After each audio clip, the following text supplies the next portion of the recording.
traders, how's it going? Nick from Vant Trading here, coming at you with what is last week's Trade of the Week video. This is actually the second time I filmed this because the first time I filmed it, I didn't notice that my mute was on the whole time. So isn't it fun when you don't pay attention to your work? So today's video is going to be very interesting. It was supposed to be posted yesterday, but I had obviously some hiccups there.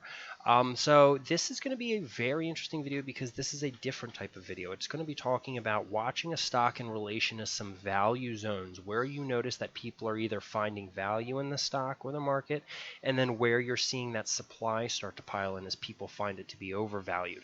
And then trading as we fail from those levels or as we squeeze through those levels and really see a shift in the market's perception of a stock. So we actually have a good half a dozen or so stocks here that really provided some good opportunity last week that we talked about on our podcast and talked about in our morning videos about trading off of these levels and the opportunity that they presented. So we're going to dive on in. We're not going to waste any more time. If this video is at all helpful and entertaining, let me know in the comment section, and let's rock and roll here. And we're going to start off with some value plays because that's where we saw a lot of these plays over the last week with some of the value plays that were getting dip bought, and we saw some undervalued depressed stocks starting to see some actual value buyers come in here and actually drive them higher. The first one I'll talk about is PLNT. This is Planet Fitness.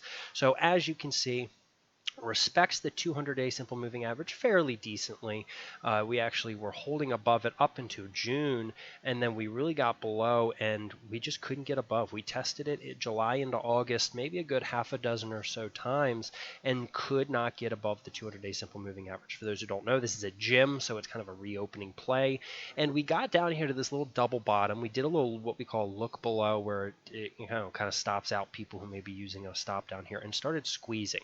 No real headlines in here, but once we got in here, we had a $93 price target thrown in by Morgan Stanley, people talking about how in-person gyms could survive the pandemic and come back, yada, yada, yada. But it was really where we saw the value buyers start to step in and drive us through this 200-day. And it wasn't on our list, actually, until we got in here. We weren't watching it through here, so we didn't even see this nice little double bottom value buy, but it was brought to our attention in our chat during our podcast by Bravo Mo. And, we saw it get up above this 200-day. It held, and then the following day it gave you one little test in the morning, confirmed that it was holding this little breakout point, and off we went. And it's been a fantastic little 3-day mover here. We have not violated lows. We haven't started dropping out. There's been no real reason to sell this stock. Looking for really just a short squeeze through here. And at this point, we are a little high up here, but it keeps finishing at highs. We'll see when the value stops buying, and we'll see when it starts making new lows. But this is the day it crossed, tested this 200 moving average level, and off we went. The next day kind of did the same thing, a little bit of capitulation, and then the following day off we went to the races. And this was just a good little example of suddenly a stock that's been compressed has found some value buyers in here, has gotten through a level that was originally a lid, and you can see that short squeeze in action.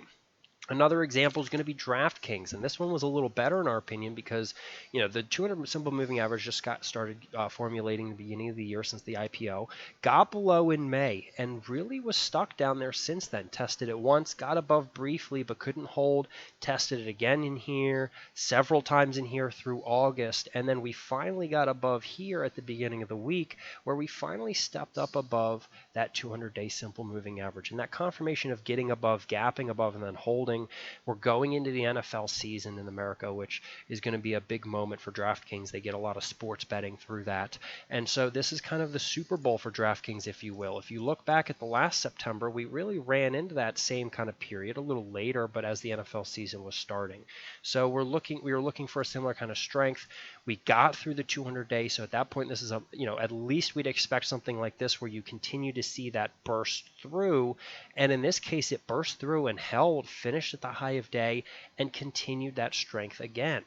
Now what we're doing is we're actually capitulating in here, but this is looking bullish going into next week, honestly. This is good inside bullish action. We're still making higher lows technically. We're holding in here nicely, and it finished at the high of this range on Friday and has potential going into this week.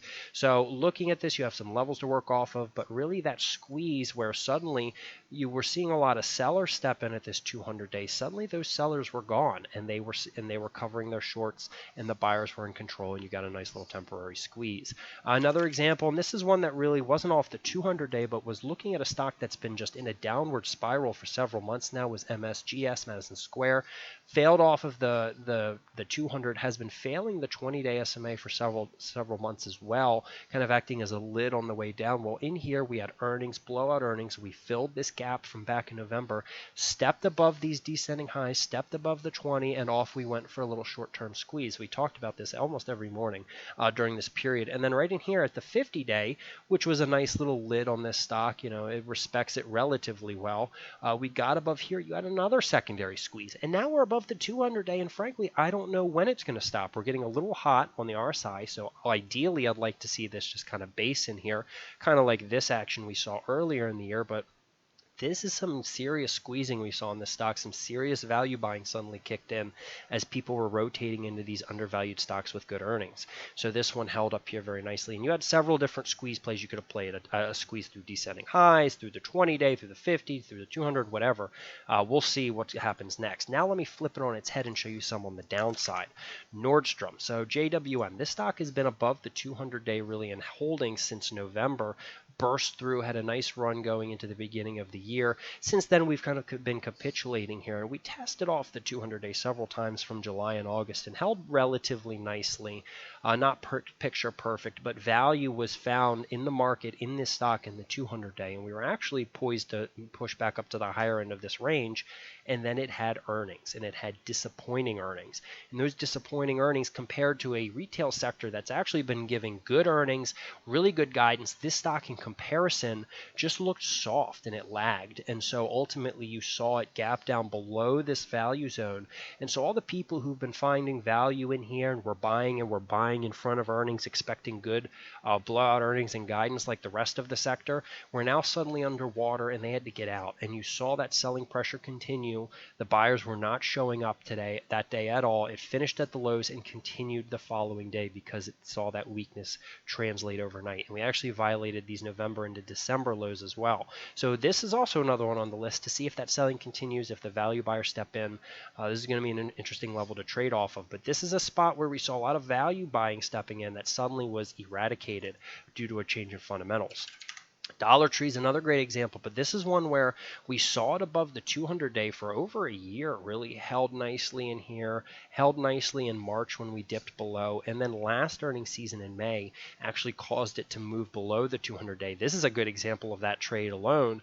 Got below this value zone, and we saw that selling pressure for 2 nice, strong, weak days. And since then, we've kind of been basing, and actually we started running into these earnings. This is why it's important to know when a stock has earnings. We ran into these earnings, had just gotten through that all-important 200-day simple moving average, filled this gap, and they disappointed on earnings with a massive, massive gap down below the support, below the 200-day. All the people that were buying in front and all the people finding value here now suddenly are overwhelmed and have to flood out, and we just saw weakness. That weakness closed at the low a day, saw that continuation on Friday, and now, this one could be in play. I don't know where it's going to find support. We could find support on Monday. We could drop until we get into this little base in here. Who knows? This is another good example of a fake breakout almost, or a failed breakout where it got up there and people were buying, and those disappointing change in fundamentals really caught those buyers on the wrong side, and that selling started. 3 more examples here.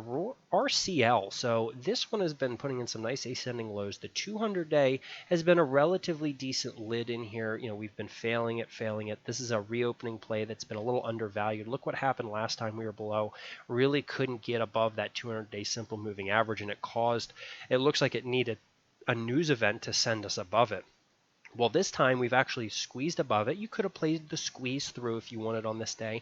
And now we're actually holding above. For the last week, we've tested this 200-day simple moving average several times. We actually touched off the 50-day as well, and it looks like it's holding relatively nicely, closing at the higher end of the range. So if value continues to see some opportunity in buying in here, we step above this resistance, we could see RCL continue into next week, but it's really been holding nicely. It's definitely one I have on my list.